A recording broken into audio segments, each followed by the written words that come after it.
Good morning students.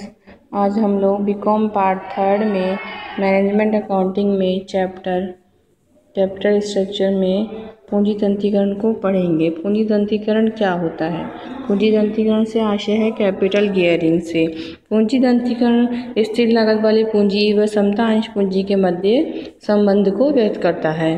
Students, पूंजी तंत्रीकरण यह बताता है कि स्थिर लागत वाली पूंजी में हम लोग किसे लेंगे? ऋण पूंजी और प्रेफरेंस शेयर कैपिटल को। क्यों? क्योंकि इन पे हमें, जैसे ऋण पर तो हमें निश्चित दर से ब्याज का भुगतान करना पड़ता है और प्रेफरेंस शेयर कैपिटल पे हमें एक निश्चित दर से लाभांश का भुगतान करना ही पड़ता है, चाहे हमारे पास लाभ हो या न हो। इसलिए स्थिर लागत वाली पूंजी और समता अंश पूंजी के जो मध्य संबंध है उससे पूंजी तंत्रीकरण द्वारा व्यक्त किया जाता है। ब्राउन व हार्वर्ड के अनुसार पूंजी तंत्रीकरण शब्द का प्रयोग किसी कंपनी की साधारण अंश पूंजी एवं स्थिर ब्याज वाली प्रतिभूतियों के मध्य अनुपात को प्रदर्शित करने के लिए किया जाता है। पूंजी तंत्रीकरण दो प्रकार का होता है, उच्च तंत्रीकरण और निम्न तंत्रीकरण। उच्च तंत्रीकरण क्या कहलाता है स्टूडेंट्स? जब किसी कंपनी की पूंजी में साधारण अंश पूंजी स्थिर ब्याज वाली प्रतिभूतियों की तुलना में कम होती है तो इसे उच्च तंत्रीकरण कहते हैं। उच्च तंत्रीकरण की स्थिति को क्या कहते हैं? कि दंती अनुपात कम है। इसका आशय, उच्च तंत्रीकरण का आशय है जब हमारी समता अंश पूंजी अन्य जो स्थिर लागत वाली हमारी प्रतिभूतियां हैं, एक तो है ऋण और एक है प्रेफरेंस शेयर कैपिटल, इनकी तुलना में यदि कम है तो वह उच्च तंत्रीकरण कहलाता है और अनुपात की डेफिनेशन में ही हम इसे निम्न दंती अनुपात कहेंगे। सेकंड हमारा दंतीकरण का प्रकार है निम्न दंतीकरण। जब समता अंश पूंजी स्थिर लागत वाली प्रतिभूतियों की तुलना में अधिक होती है तो इसे निम्न दंतीकरण कहते हैं। निम्न दंतीकरण की स्थिति को उच्च दंती अनुपात कहा जाता है। स्टूडेंट्स, क्लियर है? उच्च दंतीकरण में तो हमारी समता अंश पूंजी कम होती है और हमारी समता अंश पूंजी अन्य प्रतिभूतियों की तुलना में कम होती है और इसे दंती अनुपात कम कहलाता है। और निम्न दंतीकरण की तुलना में हमारी समता अंश पूंजी स्थिर लागत वाली प्रतिभूतियों की तुलना में अधिक होती है और यह हमारा दंती अनुपात उच्च कहलाता है। इस प्रकार जब उच्च दंतीकरण होगा तो दंती अनुपात तो निम्न कहलाएगा और जब निम्न दंतीकरण होगा तो दंती अनुपात उच्च कहलाएगा। इसे हम एक एग्जाम्पल द्वारा समझते हैं। अरुणा लिमिटेड, जिसकी कुल 9 लाख रुपए की पूंजी विनियोजन है और उसमें हमारे पास 4 विकल्प हैं, अल्टरनेटिव्स हैं हमारे पास 4, फर्स्ट, सेकंड, थर्ड, फोर्थ। इसमें है हमारे पास ऑर्डिनरी शेयर्स है हमारे पास 3 लाख रुपए के, प्रेफरेंस शेयर कैपिटल है 6%, 2 लाख रुपए की, और हमारे पास है 10% डिबेंचर्स 4 लाख रुपए की। ये हमारा फर्स्ट अल्टरनेटिव है। सेकंड अल्टरनेटिव आप देखेंगे, 4 लाख रुपए के हमारे पास समता अंश है, 3 लाख रुपए की प्रेफरेंस शेयर कैपिटल है, 2 लाख रुपए के डिबेंचर्स है।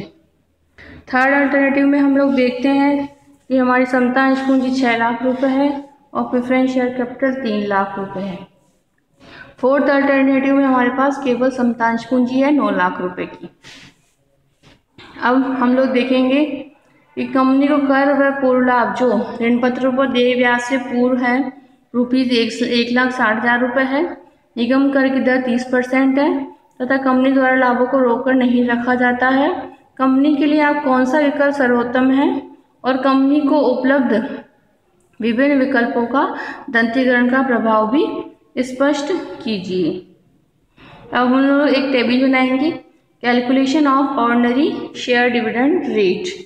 अब हम लोग लेंगे पर्टिकुलर्स लेंगे और हमारे पास 4 कॉलम बनाएंगे जिसमें अल्टरनेटिव होंगे हमारे फर्स्ट, सेकंड, थर्ड और फोर्थ। सबसे पहले हम लोग स्टूडेंट्स देखेंगे कि हमारी अर्निंग कितनी है। EBIT है हमारे पास 1,60,000 रुपये। ये हम चारों विकल्प में लिखेंगे 1,60,000, 1,60,000, 1,60,000 और 1,60,000।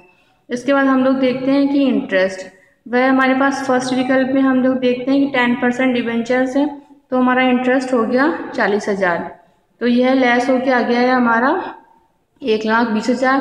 अब इसमें से हम 30% टैक्स लेस कर देंगे 36,000, तो प्रॉफिट आफ्टर टैक्स बचा है 84,000। फिर इसमें से हम लोग करेंगे लेस डिविडेंड, तो ये हमारे पास ऑर्डिनरी शेयर डिविडेंड बच गया है 72,000। इसके बाद हम लोग सेकेंड अल्टरनेटिव्स में देखेंगे कि हमारी EBIT 1,60,000, इसमें से हम लोग इंटरेस्ट लेस करेंगे 20,000। 20,000 कैसे है सेकेंड अल्टरनेटिव्स में 10% डिवेंचर्स हैं, 2 लाख रुपए के हैं, तो हमारा इंटरेस्ट बन गया 20,000 रुपये। अब लेस करेंगे हम लोग इसमें से टैक्स 1,40,000 का 42%, 30%, तो वो आ गया 42,000। ये प्रॉफिट आफ्टर टैक्स हो गया 98,000। अब हम लोग इसमें से प्रेफरेंस शेयर डिविडेंड, ये है हमारा 18,000। ये है हमारे प्रेफरेंस शेयर कैपिटल 6% से 3 लाख का 18,000 हो गया। अब हमारे पास ये आ गया है ऑर्डिनरी शेयर डिविडेंड बच गया है हमारे पास 80,000। अब हम लोग देखेंगे थर्ड अल्टरनेटिव्स में EBIT 1,60,000, उसमें से हम इंटरेस्ट, हमारे पास इंटरेस्ट कोई डिबेंचर है ही नहीं थर्ड अल्टरनेटिव में, इसलिए इंटरेस्ट हो गया 0। इसके बाद हम लोग 23% टैक्स लेस करेंगे, तो हमारा प्रॉफिट आफ्टर टैक्स आ गया 1,12,000। अब इसमें से हम प्रेफरेंस शेयर डिविडेंड लेस करेंगे, यह है 6% का 3 लाख रुपए का, तो ये हो गया 18,000। तो हमारे पास ऑर्डिनरी शेयर डिविडेंड बचा है 94,000। लास्ट विकल्प में हम लोग देखते हैं कि EBIT 1,60,000 है, इंटरेस्ट कुछ भी नहीं है, फिर हम लोग लेस करेंगे 30% टैक्स, तो हमारे पास आ गया 1,12,000 प्रॉफिट आफ्टर टैक्स। इसके बाद हम लोग प्रेफरेंस शेयर डिविडेंड भी हमारे पास नहीं है, तो हम लोग डैश करेंगे, तो हमारे पास आ गया है 1,12,000 ऑर्डिनरी शेयर डिविडेंड। और हमारी ऑर्डिनरी शेयर डिविडेंड की रेट्स हो गई हैं 24%, 20% और 15.67%। इस प्रकार हम लोग यह देखते हैं 12.44%। इस प्रकार हम लोग देखते हैं कि अल्टरनेटिव फर्स्ट हमारे लिए बहुत अधिक बेस्ट है। क्यों बेस्ट है? क्योंकि इससे हमारी शेयर डिविडेंड की रेट 24% हो जाती है। फर्स्ट अल्टरनेटिव को अपनाने पर हमें समतांश होंगे 3 लाख और प्रेफरेंस शेयर्स होंगे हमारे पास 2 लाख और डिवेंचर्स होंगे हमारे पास 4 लाख रुपए के। इस प्रकार हमें 9 लाख रुपए की पूंजी की आवश्यकता है, तो हम फर्स्ट विकल्प को अपनाएंगे। फर्स्ट विकल्प को अपनाने से हमारी जो इसकी साधारण अंशों की जो दर है वह सर्वाधिक है, तो इस प्रकार हम फर्स्ट ऑप्शन को अपनाएंगे। Thanks students.